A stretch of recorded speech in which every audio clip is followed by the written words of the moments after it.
The package arrived on a Thursday morning in late October. I remember the date because it was exactly 1 week before Evelyn's 8th birthday, and the autumn leaves in our suburban Cleveland neighborhood were at their peak. Brilliant reds and golds scattered across our front yard like nature's confetti. The delivery truck rumbled down Maple Street just as I was getting Evelyn ready for school, her backpack half-zipped and her shoes still untied.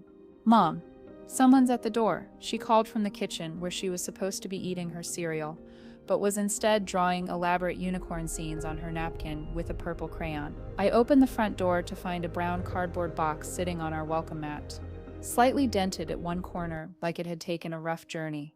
The return address made my stomach flutter. My parents' house in Phoenix, Arizona. I hadn't heard from them in 3 weeks, not since our last awkward phone call, where my mother spent 20 minutes talking about Isabella's old college friend she'd run into at the grocery store, as if my sister was still part of our daily lives instead of someone who'd vanished 4 years ago, with $12,000 from our family emergency fund. I carried the box inside and set it on our kitchen table, pushing aside Evelyn's half-eaten bowl of Lucky Charms and the stack of bills I'd been avoiding. The package was addressed to Miss Evelyn Rodriguez, in my mother's careful cursive handwriting, the same penmanship that used to write grocery lists and birthday cards when I was growing up.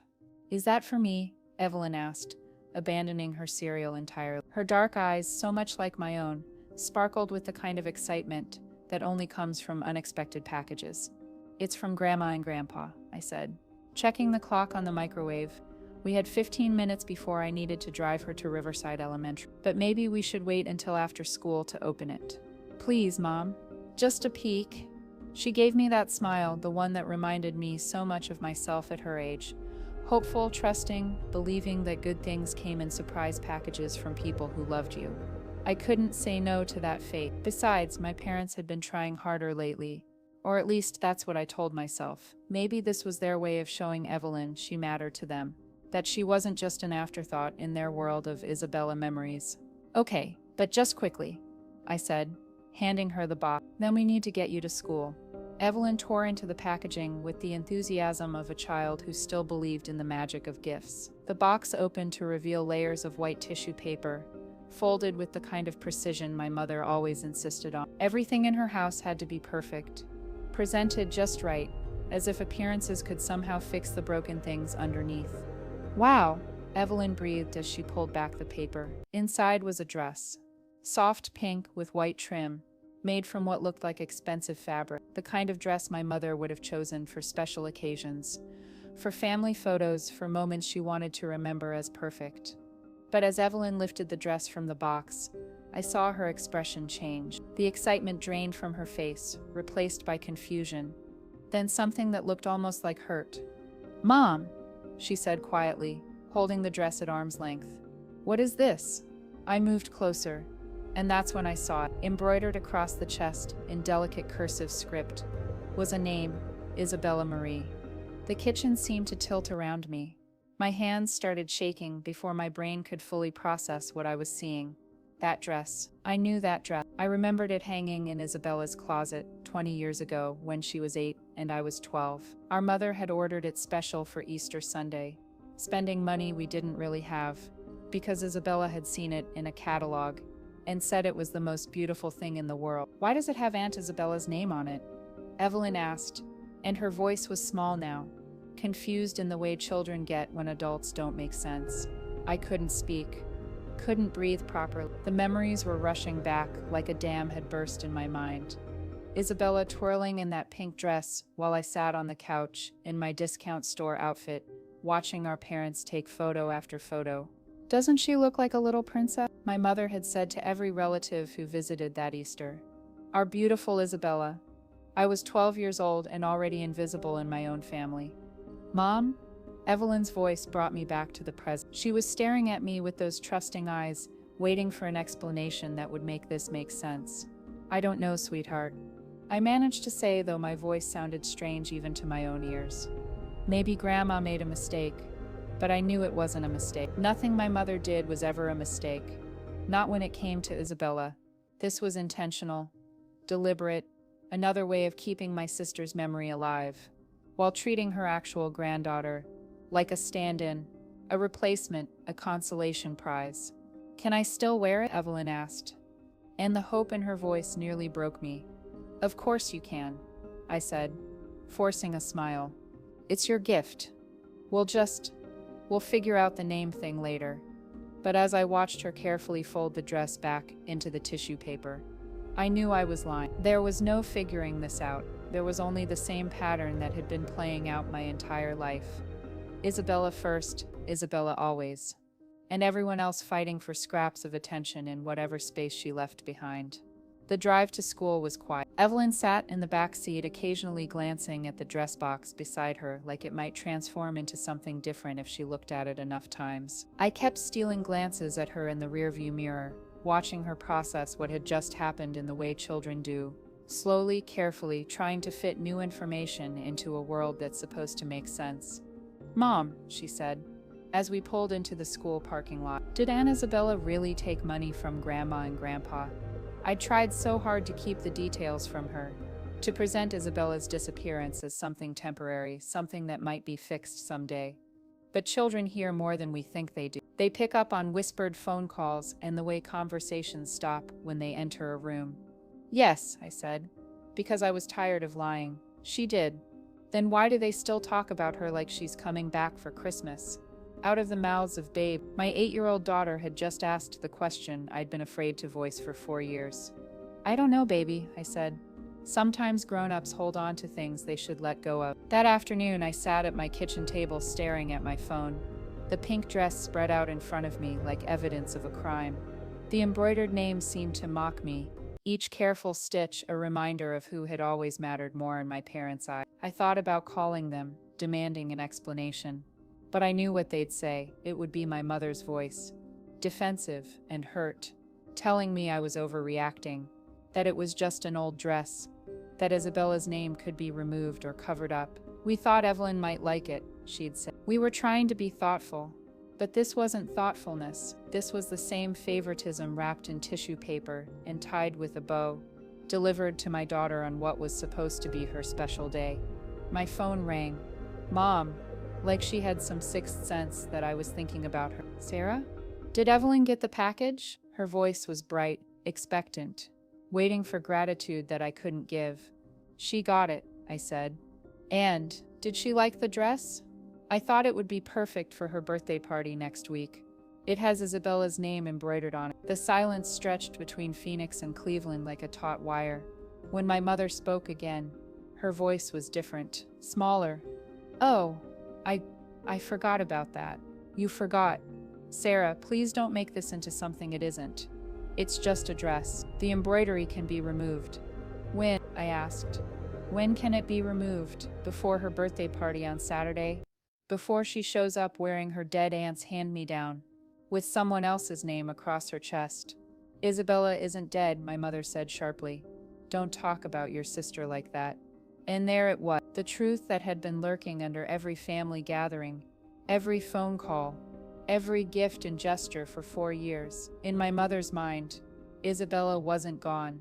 She was just elsewhere, temporarily unavailable. Still the golden child who could do no wrong, even after she'd cleaned out their savings account and disappeared into whatever new life she'd built with their money.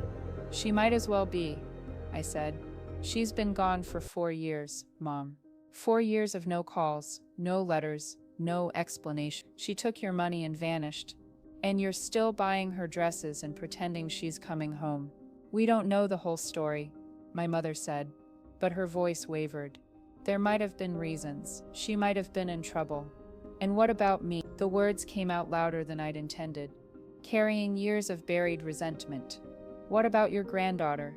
Do we matter at all? Or are we just placeholders until Isabella decides to grace us with her presence again?" "That's not fair, Sarah. Isn't? When was the last time you sent Evelyn a gift that was actually hers? When was the last time you called to ask about her school, her friends, her life? All you ever want to talk about is Isabella. Isabella's old friends, Isabella's old job, Isabella's old apartment that you drive by every month like she's going to magically appear on the doorstep." My mother was crying now. I could hear it in her breathing, the way she'd always cried when confronted with truths she didn't want to face. But for the first time in my adult life, Her tears didn't make me back down. "We love you both," she whispered. "You know that." "No," I said. "You love the idea of us. You love having backup daughters in case the favorite one ever comes home. But you don't see it. You don't see Evelyn as her own person, with her own life and her own dreams. She's just a smaller version of Isabella to you." I hung up before she could respond. My hands were shaking, but it wasn't fear this time. It was something else, relief, maybe, or the weird lightness that comes after you finally said something you should have said years ago. The dress was still lying on the table. I picked it up and studied the embroidery work. Professional, permanent, the kind of detail that would cost more to remove than the dress was worth. Even if we could get Isabella's name off, there would be marks, shadows where the letters used to be, just like our family, just like everything Isabella had ever touched. When Evelyn got home from school, she found me in the kitchen with scissors in one hand and the dress in the other. "What are you doing?" she asked, dropping her backpack by the door. "Making this right," I said, and before I could second-guess myself, I cut through the fabric where Isabella's name was embroidered, removing that entire section of the bodice. "Mom," Evelyn gasped, "you ruined it." "No, honey, I fixed it." I held up the dress, now with a square hole where the embroidery used to be. "Now it's yours. Just yours. No one else's name. No one else's history. We can patch this with fabric that you pick out. Make it yours." She stared at the damaged dress, her face cycling through confusion, disappointment, and something that might have been understanding. "Grandma's going to be mad," she said finally. "Probably. But you know what? That's not your problem to worry about." That weekend, instead of the birthday party we'd originally planned at my parents' house, we had a small celebration in our backyard. Just Evelyn, 3 of her friends from school, and me. We made cupcakes instead of ordering a fancy cake. We played games in our own backyard instead of driving to the perfect park my mother had suggested. And Evelyn wore a new dress, not pink and white with someone else's name, but blue with silver stars, picked out by her in a store where she was the only person who mattered. My parents called 17 times that day. I didn't answer. On Monday morning, while Evelyn was at school, I drove to the post office and mailed the pink dress back to Phoenix with a note. "This belongs to Isabella. When she comes back for it, she'll know where to find you." My phone rang before I was even home. "Dad, this time." "Sarah, what's this about?" His voice was confused, hurt in the way men get when they don't understand why everyone is suddenly so emotional about things that seem simple to them. "It's about choosing," I said. "You can keep living in the past, waiting for Isabella to come home, or you can be part of your granddaughter's actual life, but you can't do both anymore." "That's not how family works," he said. "You don't just cut people off. Isabella cut herself off," I replied, just finally accepting it. "And I'm protecting my daughter from growing up the way I did, always wondering why she isn't enough, why she isn't the one you really want. We never made you feel that way." "Dad, you literally sent my daughter a dress with another child's name on it for her birthday. If that's not making her feel invisible, I don't know what is." He was quiet for so long I thought he might have hung up. When he spoke again, his voice was different, older somehow, tired. "We miss her so much," he said. She was so bright, so full of life. When she left, it felt like someone had turned off all the lights in the house." "I know," I said, and I meant it. I didn't. I'd felt invisible next to Isabella's brightness my entire childhood. But I'd also loved her.